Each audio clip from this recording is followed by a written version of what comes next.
დილიდან კეთდება პოლიტიკურ პარტიებში სხვადასხვა შეფასება მიხელ ყაველაშვილის გადაწყვეტილების შესახებ. ბუნებრივია ეს არის საკითხი, რომელიც ახლა პოლიტიკურ დღის წესრიგშია და ყველაზე აქტუალურია. დღეს ცოტა ხნის წინ ჰქონდათ ბრიფინგი კოალიციაში ცვლილებისთვის, სადაც ელენე ხოშტარიამ გაახმოვანა კოალიციის პოზიცია და ითქვა, რომ ბუნებრივია ეს არ არის მიხელ ყაველაშვილის გადაწყვეტილება, ეს არის პოლიტიკური გადაწყვეტილება, ისევე როგორც პოლიტიკური იყო ოპოზიციური პარტიების ლიდერების დაკავება, ასეთივეა გადაწყვეტილება, რომელიც მათი შეწყალების შესახებ იქნა გამოცხადებული.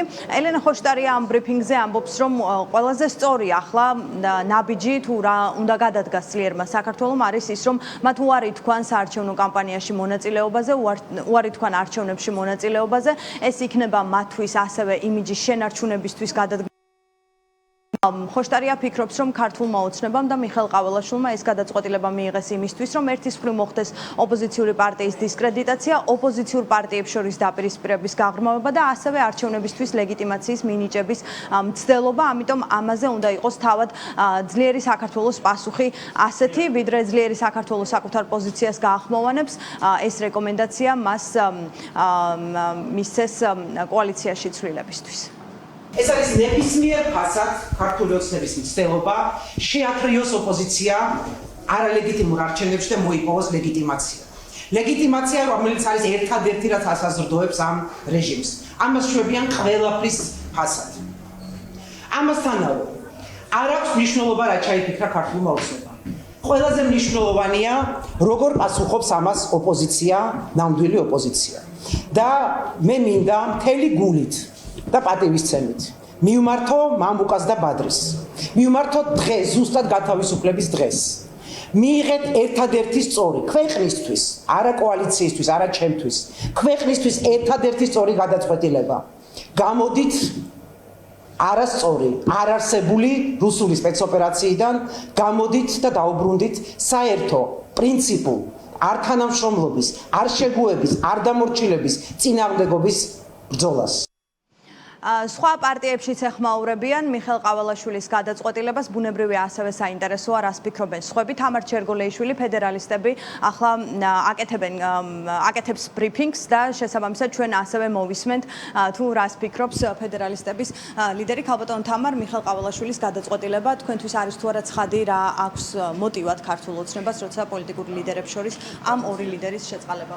კი ბატონო, ეს არის არა მხოლოდ ჩემი, არამედ სრულიად მთელი ფედერალისტების პოზიცია, რომ დღევანდელი ჟესტით, ივანიშვილის ჟესტით, კონკრეტულად პოლიტპატიმარ ხაზარაძის და პოლიტპატიმარ ჯაფარიძის შეწყალებით კიდევ ერთხელ გაესვა ხაზი იმას, რამდენად მნიშვნელოვანია ივანიშვილისთვის 4 ოქტომბერს არჩევნებად წოდებული ფარსის თუნდაც მოჩვენებითი ლეგიტიმაცია, თუნდაც საზოგადოების მცირე ნაწილში. ამას ემსახურებოდა ხაზარაძის და ჯაფარიძის გამორჩევა, რომ შექმნას იმსეთი წარმოდგენა, თუნდაც საზოგადოების მცირე ნაწილში, რომ რასაც 4 ოქტომბერს რეჟიმი ჩაატარებს, იმას არჩევნები ჰქვია. ამიტომ, მიუხედავად იმ უდიდესი განსხვავებებისა, რაც ფედერალისტებსა და ლელოს შორის არის, მიუხედავად იმ უამრავი დაპირისპირებისა, რაც ჩვენ შორის ყოფილა, ჩვენ მოვუწოდებთ ლელოს, რომ დაუბრუნდეს ერთობის რაციონალურ გზას, გამოუსვას ცელი ბიძინა ივანიშვილს იქ, სადაც მას ტკივა და ცხადია, რომ მას სჭირდება თვითმმართველობის არჩევნებად წოდებული ფარსის ლეგიტიმაცია, ხელი აიღოს ქართველი ხალხის მოტყუებაზე და რეჟიმის თანამზრახველობაზე ხალხის მოტყუებაში და დაუბრუნოს ღირსეული პასუხი იმით, რომ არჩევნებში არ შევა და გააერთიანებს ამით ოპოზიციურ საზოგადოებას და ძალიან დიდ სიკეთეს მოიტანს. მზად ვარ თუ ამას გაკეთებს 4 ოქტომბრამდე თავს არ დავესხაი, ხო? თავდაუსხმელობას ხო ითხოვენ და მზად ვარ, რომ 4 ოქტომბრამდე ეს ყველაფერი ამიტანო. ოღონდ იმდენად მნიშვნელოვანია ხალხო, ანუ ჩანს აი ამ ჟესტით ბიძინა ივანიშვილმა თავისი თავი გაყიდა, რომ მას ყველაზე ძალიან უნდა 4 ოქტომბერს თუნდაც ლეგიტიმაციის მსგავსი მიიღოს. ამიტომ გაათავისუფლა. ეს არ არის ხაზარაძის და ჯაფარიძის წინააღმდეგ გადადგმული ნაბიჯი. ეს არის ივანიშვილის თვითინტერესში გადადგმული ნაბიჯი, რომ ძალაუფლება შეინარჩუნოს და 4 ოქტომბერს კიდევ ერთხელ გაიფორმოს რაღაც ვადით მიტაცებული ქვეყანა. და ხაზარაძეს და ჯაფარიძეს ახლა აქვთ შანსი, რომ ძალიან დიდი ნაბიჯი გადადგან ოპოზიციური ერთობისკენ და იმისკენ, რომ ჩვენ რეალურად რეჟიმის დელეგიტიმაციის ლეგიტიმაციას მოვახდენთ ყველა დონეზე. ხალხო, ვისაც ამისი იმედი არ გაქვთ, გაიხსენეთ ბექა ოდიშარია. ბექა ოდიშარიას ბანცალი და ყანყალი. აი ზუსტად ეგრე ყანყალებს რეჟიმი. სახე დაკარგულია, დემორალიზებულია და ყველაზე მეტად მას სჭირდება ახლა თუნდაც ლეგიტიმაციის მსგავსის მიღება. ამიტომ გადადგა ეს ნაბიჯი და ძალიან მნიშვნელოვანია, რომ ხაზარაძემ და ჯაფარიძემ სწორად იმოქმედონ. მადლობა.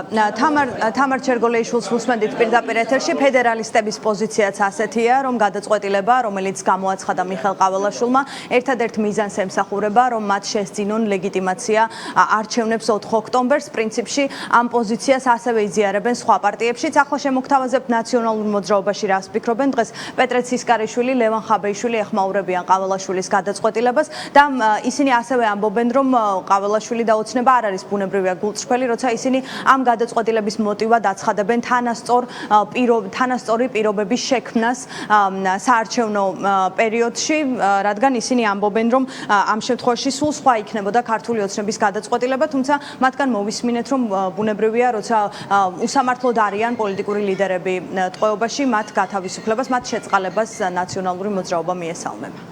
მივესალმები ნებისმიერი პოლიტპატიმარის თავისუფლებას, ეს ჩვენ ადამიანურად ძალიან გვიხარია და რა თქმა უნდა, მამუკაც და ბადრიც იყვნენ პოლიტპატიმრები, აბსოლუტურად გაუგებარი, აბსურდული ბრალდებით ციხეში გამოკეტილი, მაგრამ ოცნების მხრიდან მე ვირწმუნებდი იმ განცხადებას, რომ სადაც ისინი გულისხმობენ, რომ არჩევნები თურმე კონკურენტულ გარემოში უნდა ტარდებოდეს, ჯერ ერთი ეს არანაირი არჩევნები არ არის და მეორეც ერთი ეს განცხადება დამაჯერებელი იქნებოდა მხოლოდ იმ შემთხვევაში, თუ შარშან ამ დროს საპარლამენტო არჩევნების წინა პერიოდში ისინი შეიწყალებდნენ მიხეილ სააკაშვილს, რომელსაც ექნებოდა საშუალება, რომ სრულფასოვნად ჩართულიყო საპარლამენტო არჩევნების პროცესში. ეს არის პატიმარი თორნიკე გოშაძის დედა და ყველა ადამიანი სანამ პატიმრობაში რჩება, უნდა გვესმოდეს ერთი ადამიანიც კი აი თორნიკეს ყველა გატარებული წამი ციხეში არის აბსოლუტურად უსამართლო. ამიტომ ჩვენ უნდა ვიბრძოლოთ ჩვენი თანამოქალაქეების, თანამებრძოლების გასათავისუფლებლად და ეს არ არის მარტო პირობითად ქალბატონი მარიზის ან პოლიტპატიმრების ან სიდისის პატიმრების მშობლების საქმე. ეს არის თითოეული ქართველის საქმე და მე თავისუფლებად ადამიანების თავისუფლებას მაშინ დავაფასებ, როცა ყველა პოლიტპატიმარი, ყველა სინდისის პატიმარი იქნება თავისუფალი. ბუნებრივია ჩვენ დღეს ქართულ ოცნებასთანაც დავსვით კითხვა, არის თუ არა მათი მიზანი არჩევნებისთვის ლეგიტიმაციის მინიჭების მცდელობა და რეალურად რა მოტივი ამოძრავებს ქართულ ოცნებას, როცა მათ მამუკა ხაზარაძე და ბადრი ჯაფარიძე შეიწყალეს მათი ნების საწინააღმდეგოდ. დღეს კახა კალაძე მიხელ ყაველაშვილის გადაწყვეტილებას გვიცხადებს როგორც ჰუმანურ აქტს და ამბობს, რომ ეს გადაწყვეტილება მოულოდნელი არ უნდა ყოფილიყო, რადგან თავად ყაველაშვილი თავაზობდა დაპატიმრებულ პოლიტიკოსებს, რომ მათ შეიწყალებდა თუ კი ისინი არჩევნებში მიიღებდნენ მონაწილეობას და სწორედ აქედან გამომდინარეობს გადაწყვეტილება, რომელიც დღეს გახდა ცნობილი, თუმცა ბუნებრივია კითხვები გაჩნდა ასევე თანაბარ გარემოსთან დაკავშირებით, რამდენად შეესაბამება ეს სიმართლეს და რამდენად რეალურია მიზეზი, რომ ქართულ ოცნებას სურს თანაბარი პირობების შექმნა საარჩევნოდ, რადგან ამის გარდა სხვა ბევრი პრობლემაა, რაც ამ პროცესს აზიანებს და არაჯანსაღს ქმნის, თუმცა დამატებით კითხვებზე დღეს ჩვენ კალაძისგან პასუხი ვერ მივიღეთ. დედაქალაქის მერი ამბობს, რომ გაუგებარი ამ ყველაფერში არაფერი უნდა იყოს, რადგან ამ ტიპის გადაწყვეტილება იქნა მიღებული არჩევნების გამო. რაც შეეხება ლეგიტიმაციას, ბუნებრივია, ისევე როგორც ამ დრომდე მოგვისმენია ქართული ოცნების მხრიდან, დღესაც ოცნების გენერალური მდივანი გვეუბნება, რომ ლეგიტიმაცია ისედაც ექნება ადგილობრივ არჩევნებს და დამატებით ლეგიტიმაციის მინიჭების პრობლემა არ უდგას ქართულ ოცნებას. შესაბამისად, დღეს ასახსნიან ქართულ ოცნებაში ყაველაშვილის გადაწყვეტილებას და ასევე ამბობენ, რომ თუ კი ამას ეწინააღმდეგებიან ლელოს ლიდერები, ჩაიკეტონ და არ გამოვიდნენ, ასეთი იყო კალაძის შეპასუხება, როცა მათ გავაცანით ლელოს ლიდერების ამ დრომდე დაფიქსირებული პოზიცია. ეს ჰუმანური აქტია, პრეზიდენტის მიერ მიღებული გადაწყვეტილება, შეიწყალა ორი დამნაშავე. რა ვიცი, ზოგადად ეხლა ციხეში არავის გაშვება არ მიხარია, რატო უნდა გიხაროდეს ადამიანს ვიღაცის დაპატიმრება, ხო? მაგრამ გონია, რომ უფრო მეტი პატივისცემა უნდა იყოს სახელმწიფო ინსტიტუციების მიმართ. რამდენიმე თვის წინ პრეზიდენტმა გააკეთა განმარტება იმასთან დაკავშირებით, რომ პოლიტიკური პარტიები თუ პოლიტიკოსები, ვინც მიიღებს მონაწილეობას არჩევნებში იქნება გადადგმული კონკრეტული ნაბიჯები მისი მხრიდან. რატომ იწყალებს მათი ნების წინააღმდეგ ბატონ კახა? რას ნიშნავს მათი ნების წინააღმდეგ? თუ მათ არ აქვს სურვილი ჩაიკეტონ და აღარ გამოვიდნენ კაცო, კი არავინ არ აძალებს. არ მიმართეს მათ ყაველაშვილს შეწყალების პრეზიდენტს მოთხოვნა. აქვს ამის უფლება, რომ მიიღოს გადაწყვეტილება. მიზანი რა არის შეწყალების? ძალიან ახსნა პრეზიდენტმა თუ რა არის მიზანი და წარმოდგენილია ყველა ის პარტია, თუ საარჩევნო ვინც მიიღო მონაწილეობა პრეზიდენტმა მიიღო გადაწყვეტილება და დაანთავისუფლა იმ პოლიტიკური პარტიების ლიდერები, ვინც არჩევნებში იღებს მონაწილეობას. ჩვენ გვახსოვს, რომ მიხეილ ყაველაშვილმა ჯერ კიდევ რამდენიმე კვირის წინ შესთავაზა ნაცმოძრაობის ან ფილიალის წარმომადგენლებს, პოლიტიკოსებს, ეგრეთ წოდებულებს, რომ დაეწერათ განცხადება შეწყალებასთან დაკავშირებით და მიიღოთ მონაწილეობა წინასაარჩევნო კამპანიაში. რაზეც უარი განაცხადეს ამ ხალხმა და რითაც დაადასტურეს, რომ მათი მიზანი რეალურად არ ყოფილა არჩევნებში მონაწილეობა, არამედ მათი მიზანი ყოფილა ის, რომ დამალულიყვნენ და რამე მიზეზი გამოეძებინათ თუ რატომ აგებენ არჩევნებს. ეხლა უკვე ასევე სახელმწიფოებრივი მიდგომა ეს, რაც გააკეთა პრეზიდენტმა ყაველაშვილმა, რომ ერთის მხრივ, როდესაც არის წინასაარჩევნო კამპანია, მეორეს მხრივ, როდესაც ვაი პოლიტიკოსებს აქვთ პრეტენზია, რომ ვინმე დევნის მათ და ასე შემდგომ, აბატონო ბურთი და მოედანი გამობრძანდი და თუ გაქვს შესაბამისი რესურსი, გინდა არჩევნები მოიგე და გინდა შესაბამისი შედეგი დადე. ვიდრე ძლიერი საქართველოს პოზიცია გვეცოდინება, ასევე საკუთარი პოზიცია გამოხატა გიორგი გახარიას გუნდმა. დღეს ბრიფინგი გაიმართა ამ პარტიაში, ეს ორი პარტია ერთმანეთს ეთანამშრომლებიან საარჩევნო პერიოდში. გახარიას პარტიაში ამბობენ, რომ მათთვის მოულოდნელი იყო მხოლოდ ორი პოლიტიკური ლიდერის გათავისუფლება ციხიდან, გამომდინარე იქიდან, რომ თუ კი ქართულ ოცნებას ჟანსაღი პოლიტიკური პროცესის წარმოება უნდა, ბუნებრივია სხვა პოლიტიკური ლიდერებიც ასევე უნდა იყვნენ საპატიმროს მიღმა, გამომდინარე იქიდან, რომ ყველა მათგანი ზუსტად ერთი და იგივე მოტივით იქნა გათავისუფლებული. ისინი ამბობენ, რომ რთულია პოლიტიკური შეფასებების გაკეთება ბიძინა ივანიშვილის პარტიის გადაწყვეტილებაზე, რადგან მას არ სჭირდება საბაბი იმისთვის, რომ კონკრეტული გადაწყვეტილებები მიიღოს, პოლიტიკური ლიდერების დაკავებაც და ახლა მათი შეწყალებაც. ჩვენთვის ეს შეწყალება ნამდვილად იყო მიულოდნელი, თუმცა რა თქმა უნდა ძალიან გვიხარია და მისასალმებელია, რომ ბატონი ბადრი და ბატონი მამუკა არიან გარეთ.